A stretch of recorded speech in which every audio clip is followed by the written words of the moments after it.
All right, so now I'm working on the topper itself. First thing I'm doing here is drilling out that hole. Like I said, it's about 10 millimeters thick of oops when I was in the design phase. Yeah, the only way to get it out is to bore it out. So that's what I'm doing. Using the drill, obviously, to do most of the dirty work. And then I have the X-Acto knife to clean it up a little bit and make sure, because with the little plastic flakes all over the place, it makes it kind of hard to see exactly what I have left in there, which is why I kind of go back and forth between the drill and the X-Acto knife, because I don't want to bore out past the actual hole itself. So yeah, so it's an easy way to do it. Clean up the little bits so I can see how much further I have to go. Oh, and then so the blade fell out of the X-Acto knife. I could have edited this part out, but I figured I'd include it because it's, part of the creative process is, that malfunction.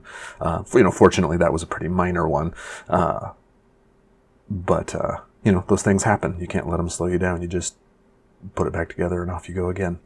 At this point, I've pretty much got it bored out. So,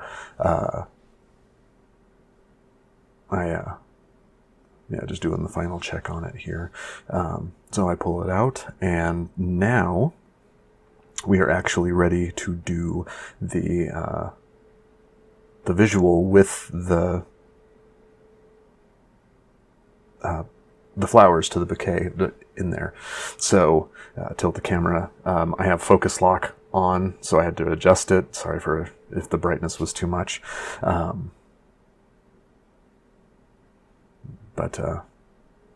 Yeah,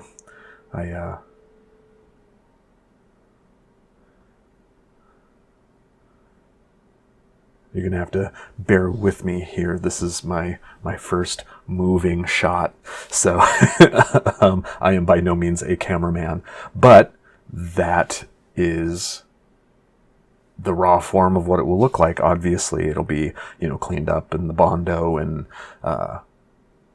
primer and paint and all of that kind of thing come next. But now we have a visual idea of what the whole thing will look like together, and I honestly think it looks pretty good.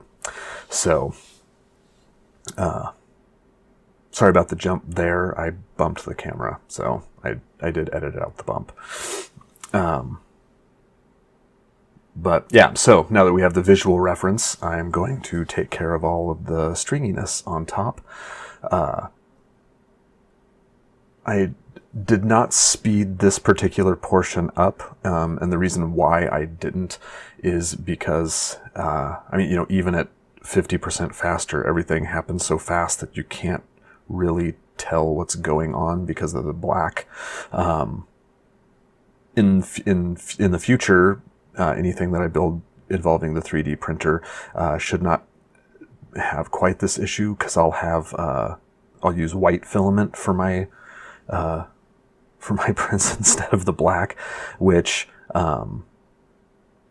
may very well have a similar problem. I don't think it will, though. I think in general it will be a little bit easier to see, and if it's not, there are things that I can do to make it easier to see. So but yeah, you wouldn't be able to, when I had it sped up, you wouldn't be able to see all these little threads that didn't detach that I'm cutting away.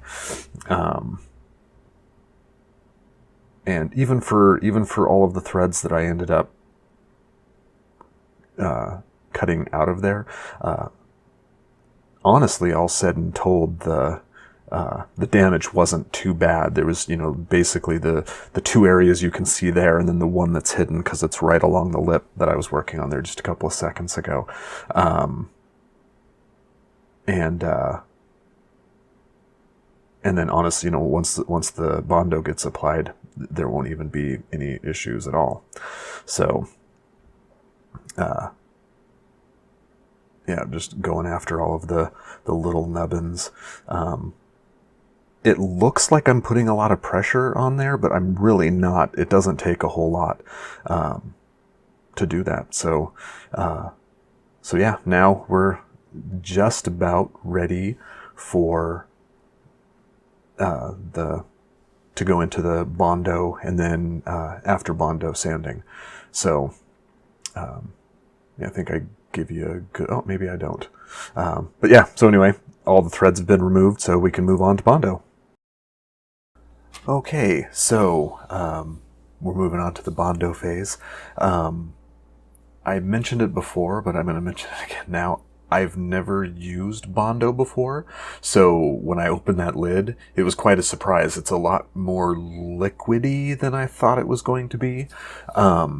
Now, I've used binary compounds in the past, and, like epoxy and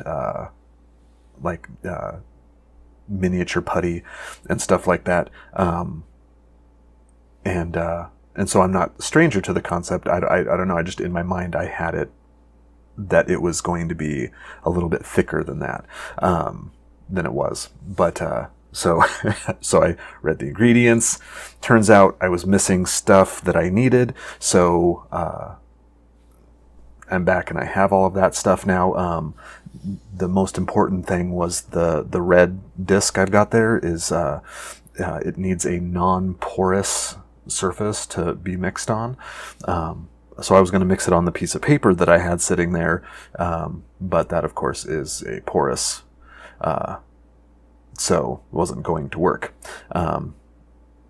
So what I'm doing here with the paper, you see I have a little thing mixed on there. Like I said, I was going to do this on the paper, so it was going to be easier.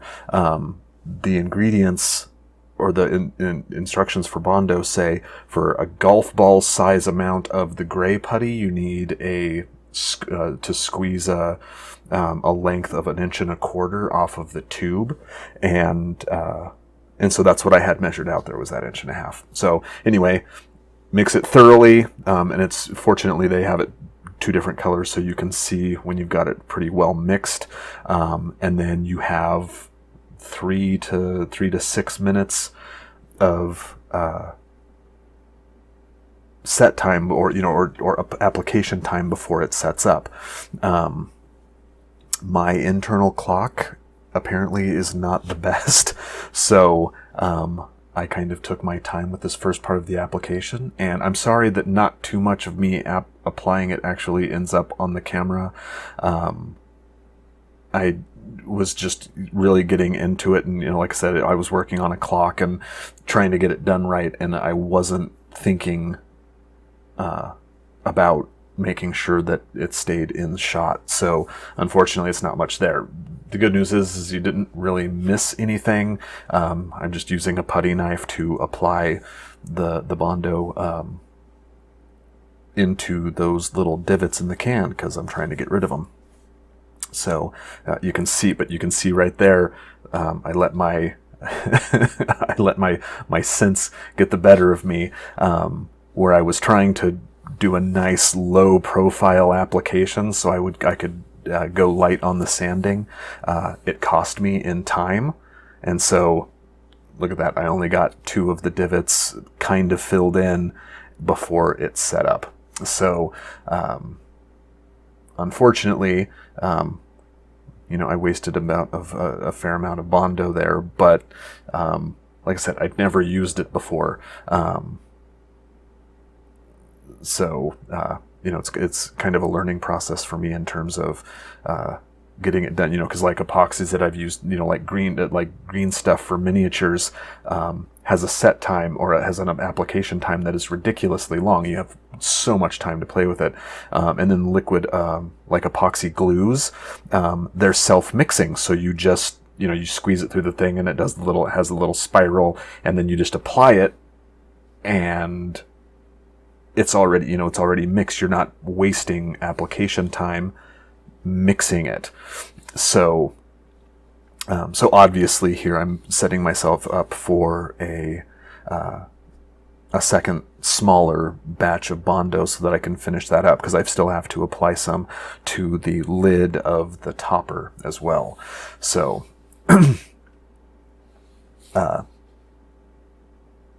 Yeah, no, this was a very interesting experience. Like you can see on the right side of the can, on that top divot,